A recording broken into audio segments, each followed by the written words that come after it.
길지 않게 또 마무리 또 하셔야 되니까 잠깐 그냥 헤어지긴 너무 아쉬우니까 잠깐 좀 나누고 저들 마무리 하시면 좋을 것 같습니다. 영화도 잘 보셨습니까? 네. 보신 분도 아마 계실 수도 있을 것 같고요. 또다시 보신 분도 계실 텐데요. 저는 오늘 우리 이 모임 전에 또 어느 교회에서 이렇게 성지순례를 간다 그래서 나가사키로 성지순례를 간다 그래서 가기에 앞서서 교인들이 한번 같이 보고 나누는 시간을 갖게 돼서 제가 또 거기서 한번 강의를 할 수 있었던 기회가 있었어요. 그래서 다시 봤는데 저 영화 꽤 많이 봤는데도 볼 때마다 안 보이던 게 보이고 새로운 느낌들을 이렇게 갖게 되는 그런 굉장히 잘 만든 영화라는 생각이 들었습니다. 성지순례 관련해서 보기도 하지만 그냥 봐도 굉장한 어떤 울림과 생각들을 갖게 하는 그런 영화인 것 같아요. 여러분들 다 아시지만 영화가 그 침묵이라고 하는 엔도 슈샤쿠의 그 소설을 바탕으로 만든 건 알고 계시죠? 모르시는 것처럼 하시면 되게 당황스럽습니다. 네, 여기 계신 분들은 아마 보신 분들, 그 소설을 보신 분들도 아마 있으실 것 같아요. 되게 한국교회에서 상당히 유행했었던 어떤 책이기도 한데요. 여러분들이 이 침묵이라는 소설을 보아서 아시겠지만 17세기 에도 막부에서 있었던 이 기독교 박해를 다룬 책이고, 그리고 그때 과연 하나님은 어디 계시는가라고 하는 그 신정론적인 질문을 던지는 게 바로 이 엔도 슈샤쿠의 침묵이라고 하는 책인데요. 여러분이 감독이 누군지는 여러분도 알고 계시죠? 네. 마틴 스콜세지. 나이가 있으신 분들은 다 아시잖아요. 네. 저도 아주 좋아하는 감독인데 택시 드라이버 여러분 유명한 영화 있지 않습니까? 그리고 아주 논란도 많았던 그리스도 최후의 유혹, 그 영화도 만든 감독인데 굉장히 논란이 많은, 잘 다루지 않는 어떤 그런 주제들, 또 금기시된 것들을 잘 다루는 그런 얼마 안 되는, 어떻게 보면 미국에서 작가주의 감독으로서 거장으로 불릴 만한 정말 몇 안 되는 감독이라는 생각이 들어요. 이 감독이 엔도 슈샤쿠의 침묵의 영문판이 있는데 영문판에 서문을 직접 쓸 정도로 굉장히 이 작품에 심취를 했었고요. 제가 듣기로는 이 영화를 만드는데, 각본을 만드는데 15년이 걸렸대요. 그리고 각색하는데도 28년을 이렇게 걸렸다고 할 정도로 사일런스가 어떻게 보면은 이 감독의 정말 평생토록 만들고 싶었던 그런 작품으로 알려져 있는 게 바로 이 엔도 슈샤쿠의 침묵을 기본으로 만든 그런 사일런스라고 하는 영화인 것 같습니다. 여러분들 영화 보시면 사일런스를 보면 떠오르는 어떤 장면이 있는데, 저는 예수님 잡히시기 전날 밤의 그 모습이 저는 자꾸 떠올라요. 전날 밤에 두 배신이 있었잖아요. 첫 번째 배신은 유다의 배신이 있었고, 그 다음에는 누구 배신입니까? 베드로의 배신이 있었잖아요. 여러분들 영화를 보시면 가장 공감되는 인물이 어떤 인물인 것 같으세요? 기씨죠, 기씨. 기씨가 제일, 제가 여쭤보면은 다 모든 분들이 다 그래, 기치지로가 가장 공감이 되는 그런 인물이라는 얘기를 많이 하시더라고요. 기치지로라고 하는 인물을 보면 예수님을 팔아넘긴 가룟유다 같은 느낌도 들기도 하지만, 또 결정적인 순간에 예수를 부인한 베드로 같기도 하고요. 무엇보다도 정말 신앙을 가지고 있지만 고난 앞에서 그냥 매번 좌절하고 넘어지는 우리들의 모습을 가장 잘 닮은 이 캐릭터가 바로 이 기치지로의 모습이 아닐까 하는 생각을 가져봅니다.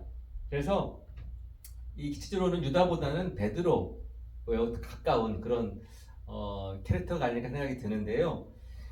침묵을 쓴 엔도 슈샤쿠가 사실은 이 책을 썼던 이유가 있었더라고요. 보면 교회 안에는 크게 두 가지 패러다임이 있잖아요. 순교자의 영광, 그리고 패배자의, 배신자의 수치라고 하는 큰 이 이분법이 있고, 그래서 배신한 사람, 신앙에서 낙오된 사람들은 정말 인생을 후회와 회한 속에 살아가고 어떻게 살아갈까 라고 하는 그런 뭐 생각들을 가지고 있는데, 이 슈샤쿠는 이 패배자가 살아간 순교자적 신앙을 자기는 드러내고 싶었다는 얘기를 해요.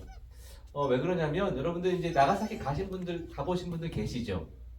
혹시 가보신 분 계십니까? 안 가보신 분들이 많으시군요.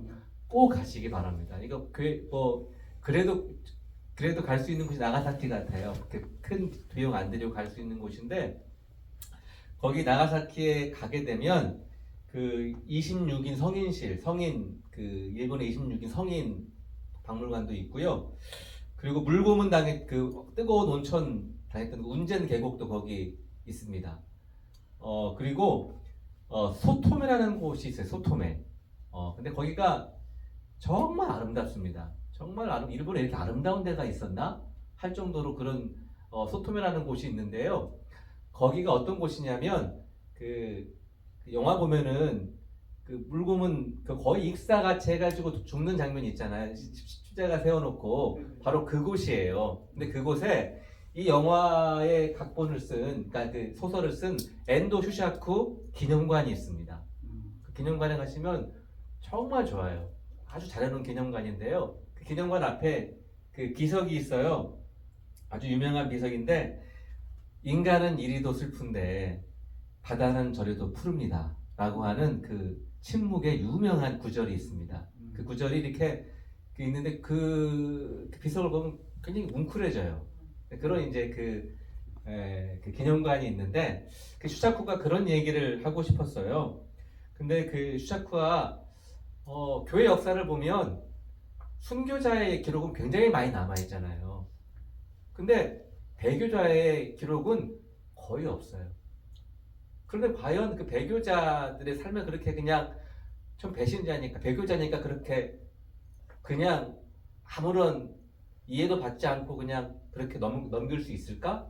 라고 하는 그런 문제의식을 가지고 실제로 나가사키에서 있었던 그 배교자라고 알려졌던 그 신부들의 기록을 찾아서 그 엔도 슈샤쿠의 침묵이라고 하는 소설을 쓰게 됐다라고 하는 거죠. 그래서 그 삶을 이해하고자 했던 어떤 그런 좀 따뜻한 마음이 저는 있었다는 생각을 가져보게 되는데요. 여러분들 이 영화의 가장 하이라이트 장면은 뭐라고 생각이 드세요? 아마 그 신부가 밟는 장면이잖아요. 그때 침묵이에요. 그때 완전히 다 소리가 다 이제 없어지고 그때 주님의 음성이 들리잖아요. 예. 내가 너의 아픔을 다 안다. 너의 아픔에 동참하기 위해서 내가 십자가를 졌다라고 하는 그 음성이 들리는데, 그 음성 들으면서 우리 인간의 의와 공로라는 게 정말 아무런 의미도 없고 우리의 모든 연약함들을 다 끌어안으시고 오직 하나님의 사랑으로만 구원받을 수 있다라고 하는 중요한 메시지를 이 침묵은 또 우리에게 들려주고 있는 것 같습니다. 제가 마치려고 하는데요.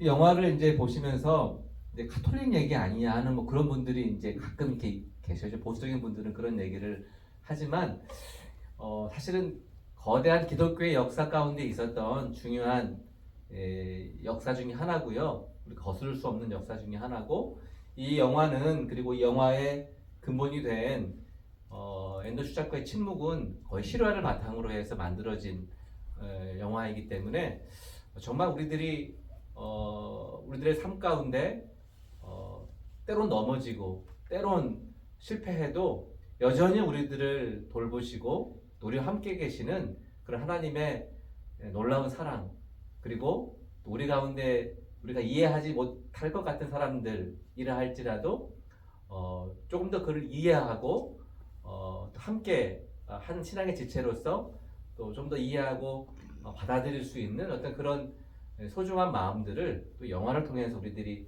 인간에 대한 깊은 이해를 또 하게 될 수 있는 그런 좋은 영화가 아닐까 하는 생각이 들어서, 특별히 뭐 목사님들도 계시고 뭐 평신도분들도 계실 텐데 한번 뭐 이번에 가실 일이 있으시면 나가사키 가시기 전에 꼭 한번 같이 보시고 영화를 나누시면 정말 좋습니다. 그리고 함께 그런 또 시간들을 가질 수 있다면 더할라슈 전용어가 되지 않을까 생각이 들어서 잠시 나눴습니다. 예, 혹시 질문 있으시면 하고요. 끝나면 바로 나누는 저기 마무리하도록 하겠습니다. 그때 그 예. 일본 그 시대 일본 그 종교 탄압이었잖아요. 예. 지금은 일본에서 우리 그 교회가 정착과 그런 교인과 그런 정부에서 그런 상황이 어떤 데까지 와 있나요? 뭐 제가 정확히는 모르지만 그 일본의 기독교인이 0.6% 5% 그러잖아요. 1%가 안 되는데요. 제가 듣기로는 그 일본 이때 그 이른바 후메라 그러잖아요. 달에는 그 일사를 밟아가지고 그게 수백 년 동안 있었어요. 200~300년 동안 있어서 일본 사람들에게는 예수 믿으면 완전히 집안이 풍부하게 난다라고 하는 생각들이 뿌리 깊게 있다고 그래요. 그래서 아직도 일본은 굉장히 신앙을 갖기가 어려운 구조인데 놀랍게도 이제 그들이 이제 여담이지만 그 일본에 가면 오우라 성당이라는 곳이 있는데요. 한 200년간 후미에를 밟게 했어요. 그 예수를 밟게 해가지고 뿌리를 뽑으려고 그랬는데 그때 이제 다시 기독교가 이제 인정이 되고 믿게 허락을 했을 때 그 성당에 기독교인이 나오라고 했는데 잠복 그리스도인이 무려 200년 넘게 나왔다 그래요. 그러니까 200년 동안 보면은 여러분들 그 관음상이라 그러잖아요. 그 부처와 마리아를 이렇게 잘 섞어놔가지고 잘 모르지만 그들은 그거를 품고 그 신앙생활을 했다고 하죠. 그래서 잠복 그리스도인들이 200명이 넘게 나와서 그 200년 동안 얼마나 힘들었겠습니까? 근데 뭐 그런 이제 그래도 그들이 신앙생활을 유지하는 것을 보면 참 대단하다는 생각이 드는데 그럼에도 불구하고 이때 이 뼈아픈 기억들이 여전히 일본 사람들에게는 기독교를 믿으면 끝장난다라고 하는 것들이 뿌리 깊게 있기 때문에 여전히 어렵고요. 여전히 일본은 우리들의 선교에 굉장히 중요한 지역이 아닐까 생각이 저는 듭니다. 예.